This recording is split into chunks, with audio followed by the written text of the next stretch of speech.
Hey y'all, I'm gonna do another video here. This one is over Dave and Buster's entertainment company. You may have gone there to bowl or play arcade games. So this is one I've been watching for a while. Um, they usually do pretty good quarter over quarter, year over year.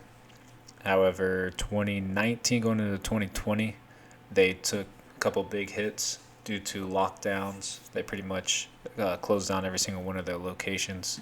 So um, that caused a very steep sell off in the stock. Usually it trades around to $40 per stock, $40 per share. But they went all the way down to $7 during March of 2020 and then slowly have been climbing back up.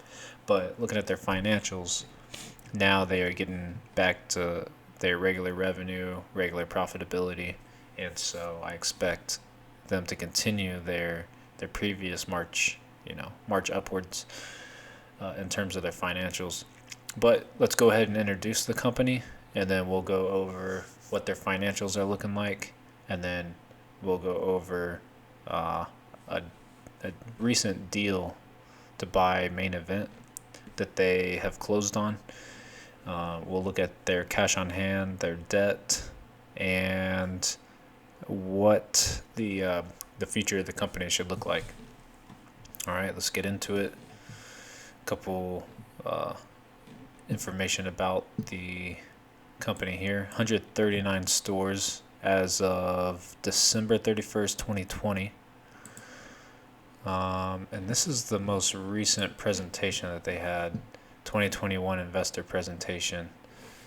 However, the quarterly results. Yeah, I'm looking at Q4 2021. So this is lagging a little bit. But anyway, we'll use the presentation to kind of introduce the company. So 139 stores in 40 states, average size 41,000 square feet, average unit volume 10.5 million, total revenues 2019 of almost 1.4 billion. They are 58% amusement, 42% food and beverage, and EBITDA margin of 27.2. So let's see. There's only a couple things I want to touch on here in the presentation. They're comparing themselves to Six Flags, Topgolf, Main Event, and they're showing that they have the best relationship with the public. They're pretty split between families, individuals, female, male mix that comes through. Here you can see last decade they were more focused on food and beverage, and now they're more focused on games. So I guess they're showing that the switch over to games is more profitable. The margin is 20.7 compared to 11% a decade ago. And they do further breakdown between the games and the food. And then down here, the comparisons that they're showing: Cheesecake Factory, Texas Roadhouse, BJ's, Olive Garden. Same thing here, Red Robin, Chewy's. They're comparing themselves to the restaurant industry, and they're showing their gross profit margin and their EBITDA margins down here, and their unit volume up here. So they're showing that they have pretty similar average unit volume to some of their competitors. However, their margins are much, much higher, especially their EBITDA margins. So they're really making the argument that incorporating games into the restaurant business is the winning strategy there. And so let's see. Store operating margins is typically 30%. For their new stores, 25% on average. Thereafter, they're showing that the first year that they open a store, you get about 35% cash on cash return, and then it kind of falls off after that. And let's see, what else do I want to touch on?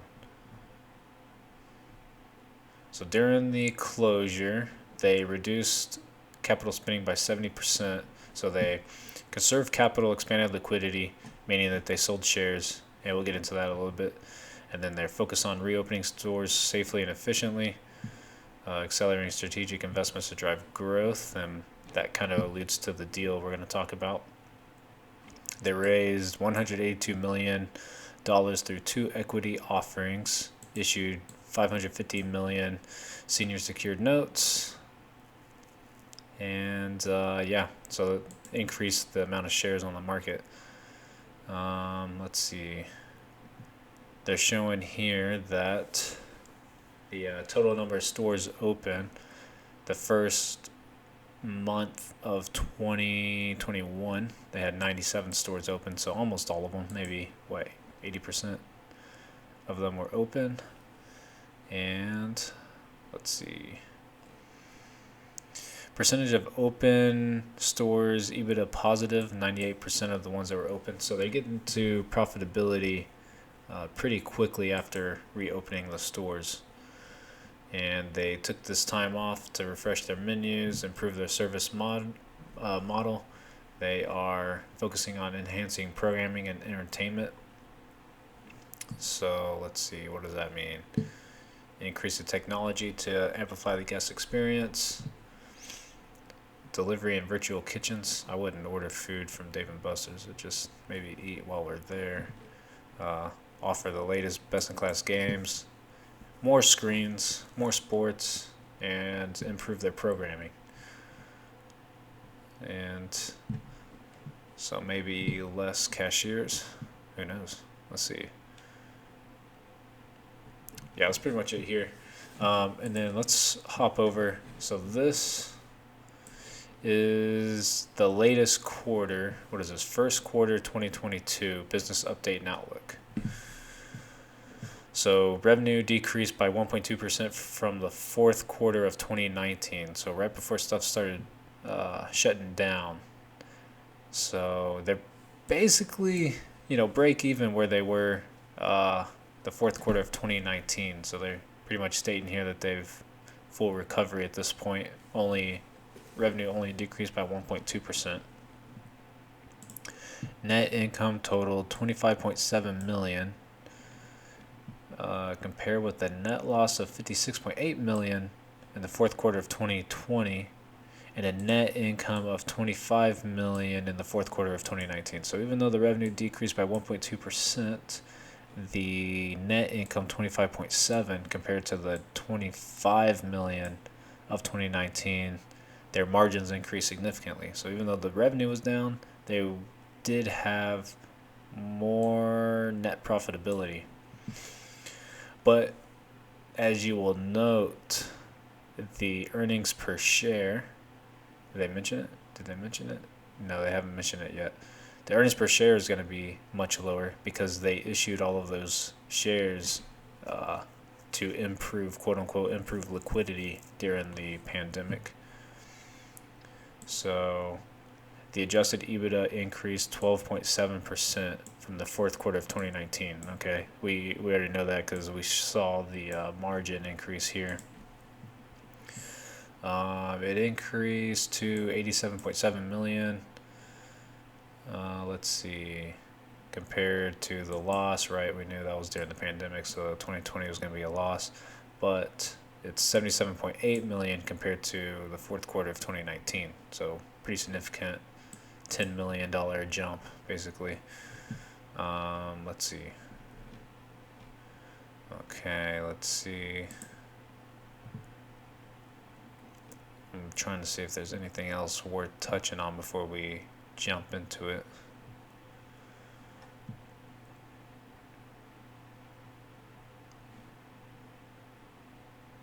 Here's the fiscal year 2021 results. Total revenue of $1.3 billion, increased 198.7% from 436.5 in fiscal year 2020, right? Because they were shut down for most of the time.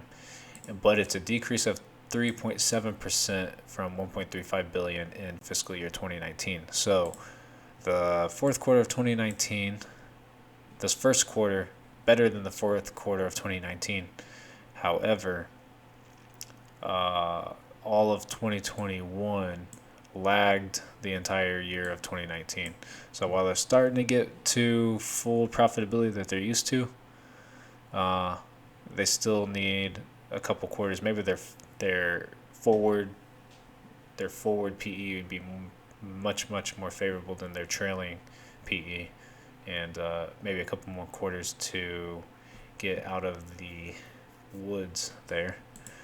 So operating income totaled 187.2 million, or 14.4% of revenue, compared with, okay, yeah, I wish they wouldn't put 2020 in there. Obviously, that's an outlier. So 187.2 million operating income compared to 148.1 million in fiscal year of 2019. All right, let's move on past this. First quarter 2022 business update and outlook. The company's business has strengthened through the first 8 weeks of the first quarter, during which comparable store sales increased 5.4% compared with the same period in 2019. Walk-in comparable store sales increased 9.1%, while special event comparable store sales declined 42%. All right. Okay, let's get into it. The total assets decreased year over year. Liabilities decreased year over year. Let's see. I want to take note. Long-term debt. Here we go. Decreased. So here we have, sorry about that. Here we have just about $600 million of debt. The year ended January 31st, 2021. And then here we have January 30th, 2022. Is it the year ended? It doesn't say. It just has, I'm pretty sure that's going to be the year ended. The long-term debt here dropped by slightly more than, well, just about $150 million. So they paid off some debt. Total liabilities went down. Let's see. Food and, here they say that 13 weeks ended. Here they don't say. I believe that's just for the full year up here. Okay. So food and beverage revenues in thousands, so it's going to be millions of dollars here, hundreds of millions of dollars.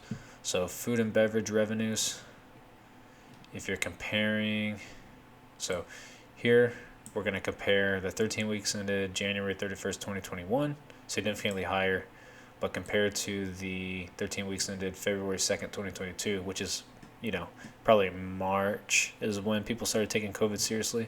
So this is what they're used to, 152 million, 153 million.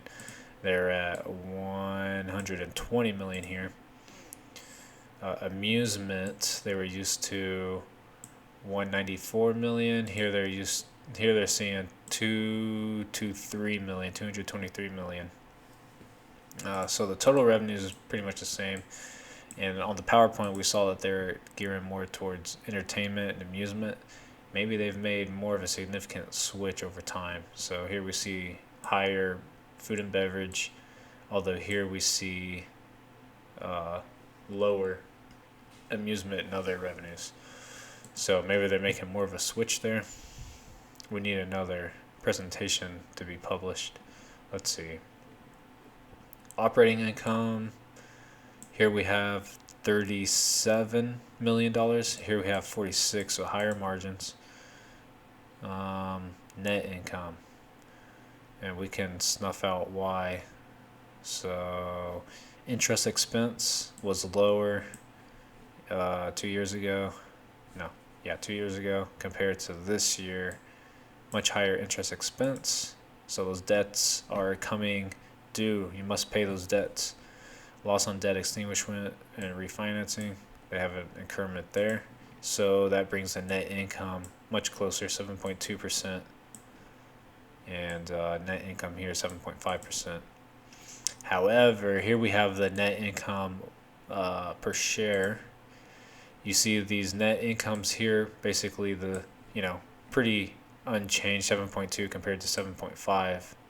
However, here you have EPS, earnings per share, of 0.82 back then, 2 years ago, to 0.53 per share this quarter. So we saw in the presentation that they increased liquidity, expanded liquidity, provides significant runway for recovery and future investment. So they pretty much sold stocks. They issued stocks, issued bonds. What do they call it? Securities, senior security notes. What is it?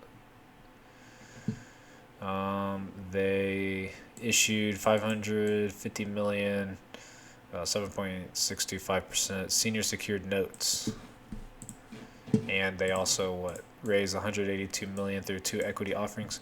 You're reading this and you're like, okay, I don't really know what effects that's gonna have.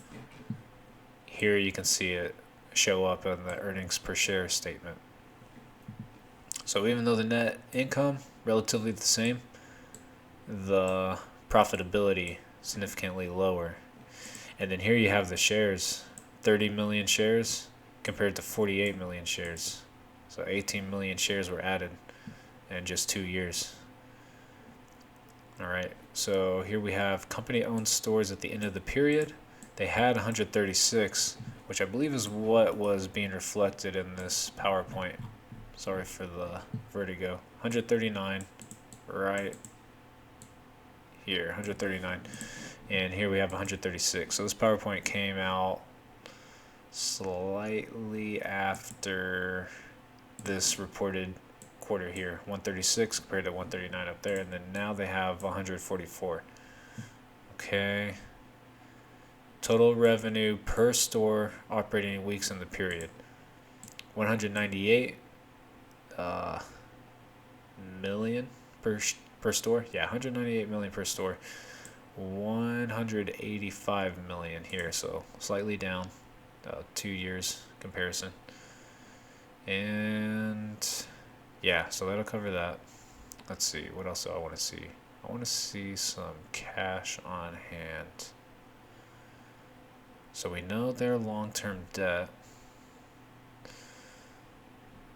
Okay, I'm gonna scroll up slightly here.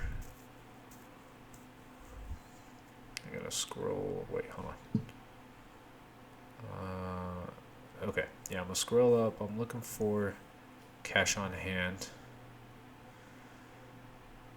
I might have to scroll up past this. Okay, cash and cash equivalents. So they have 26 million cash on hand, and they have 432 million long-term debt. Okay, however, they are pretty significantly profitable. They're going to be adding to that cash on hand, basically doubling it every quarter. So they'll have, let's see, pull out the calculator here. We have we'll round up 432 divided by, we'll round down their cash on hand. No. Let's not touch that cash on hand. Let's look at their net profit here and extrapolate out from this quarter, and we'll round down to 25. So this number divided by 25, they pay off their debt in 17 quarters divided by 4. In 5 years, they pay off their debt. I mean, they're not going to put all of their excess profit and cash on hand towards paying off the debt, but they could pay it off in 5 years. So that's not too big of a deal. And with COVID lockdowns out of the way, they should be significant. They have a lot of room to increase their profitability per store. So this net profitability number is likely to go up, and I'll show you why I'm so confident on that. Let's go to macro trends here, and this is the start of the pandemic here. This is this is April 2020, so that's going to include March. So what? January, February, March, April-ish. So January, February would have been strong. March, everything was pretty much shut down. And here we see them take a hit in their, what is this, revenue? Here we see them take a hit in revenue. Next quarter, significantly down, all the way down to $437 million when they're used to 1.35 billion at this previous quarter, the first quarter of 2020. So, and you can see going back all the way to when they were publicly traded, they're just quarter after quarter, more stores, more revenue, more stores, more revenue. Very significantly, very consistent growth. And if we go to their net income, we see a similar picture. Very consistent, steady growth. Every store added more and more income. And then we see them fall off going into the coronal times. And then here we see them coming back almost to the peak that they were at already, just in one quarter. So if they're open and they don't have any hiccups, macroeconomic hiccups, they do very well. So let's move away from macro trends. And this is going to be the article where Dave & Buster's to buy Main Event for $835 million.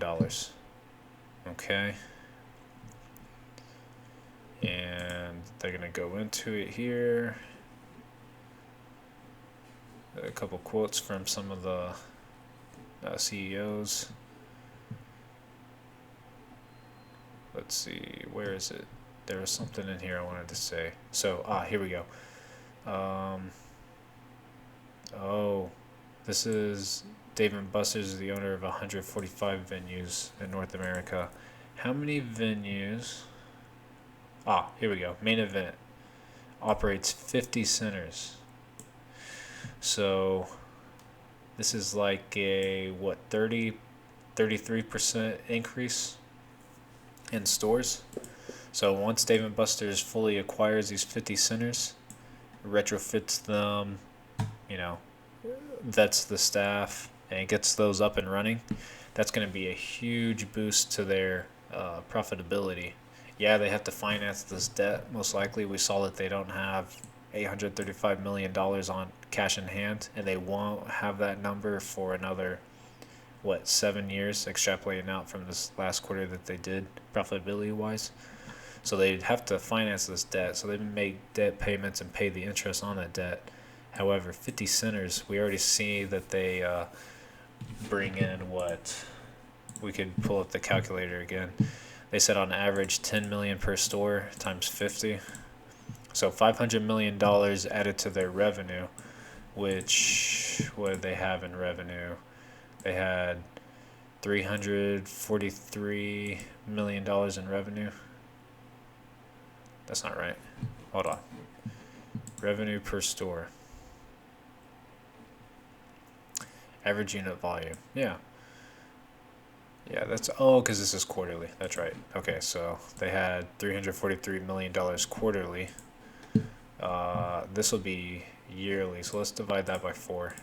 Okay, so we're going to add $125 million to their quarterly numbers. If this store is going to be bring in as much revenue as their other locations, which, is the only information we have to go off of. And then, actually right here they say total revenue per store, $185,000. Let's see. Total revenue per store operating weeks in the period, $185,000. Why not? We'll type that in instead. So 50 times 185,000. So they'll bring in an additional $9 million, and then times 0.3, so $2.7 million. Quite significantly lower than in terms of thousands. Yeah, so total revenue per store, operating weeks in the period. Interesting. Well, let's see. This is for the year though, so 185 times 4. Right, because they're not at full profitability yet. Okay, so times 50 So 37 million for the year they bring in times the 30%, they bring in 11 million for the year additional profitability. So pretty significant amount here in this quarter. They're bringing in 25 million, and for the year they're bringing 11 million off these 50 additional stores if holding consistent on their profit margins and their revenue. So it's a big deal, and we'll see.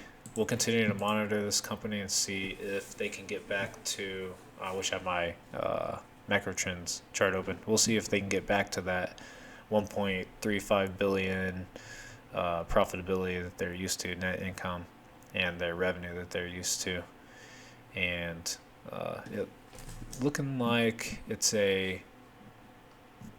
For me personally, I think I'll start to pick up some shares in this company. They are at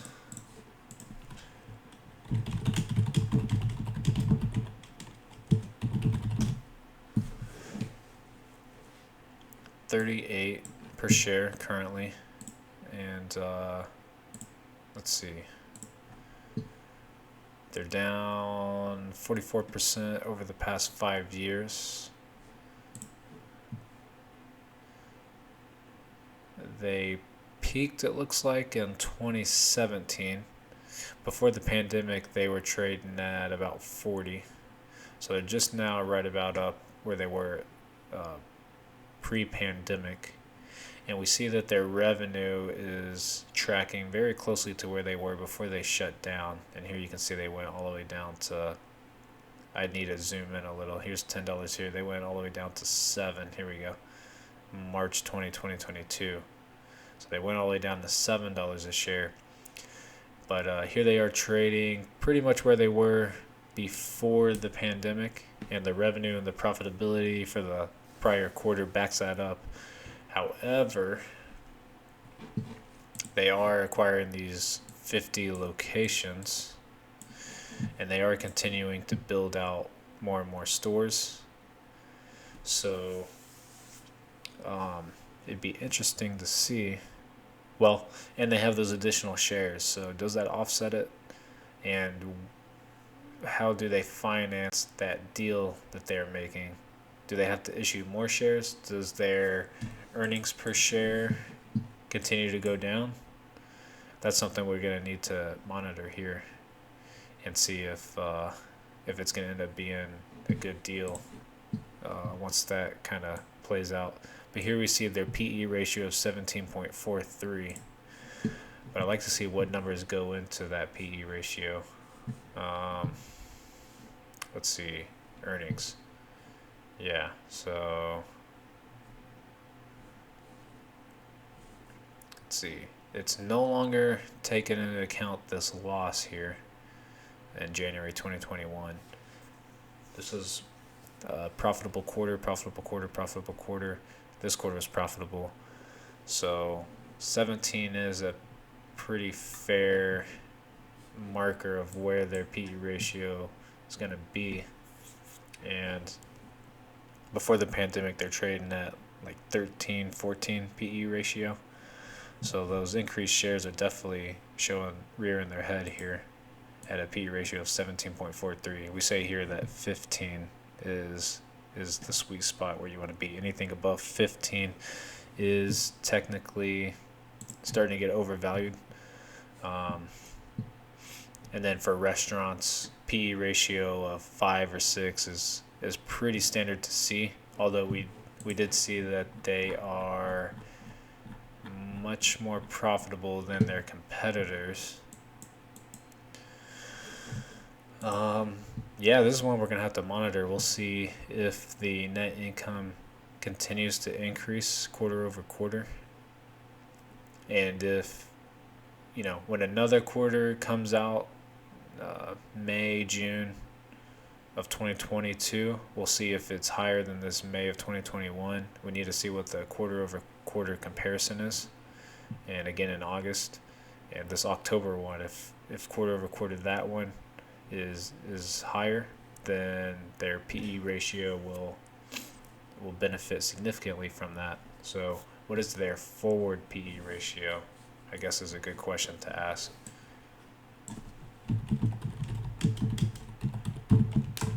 And we could kind of figure that out if we extrapolate out, but let's see. Y charts usually has pretty good. Oh, they're not going to show us on it.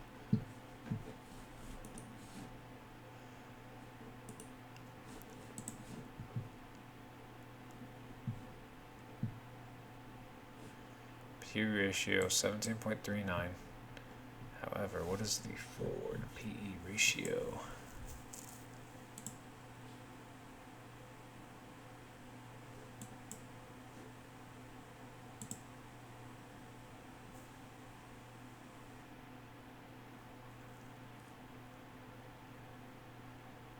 It's not going to bring it up.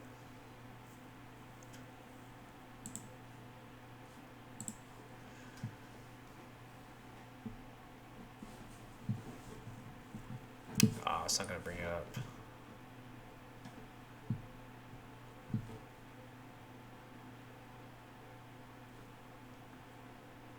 I'm seeing here Zach says 20 trailing 12 month and a forward of 15.73. Anyway, I'll do more research on this and I'll update y'all in the next video.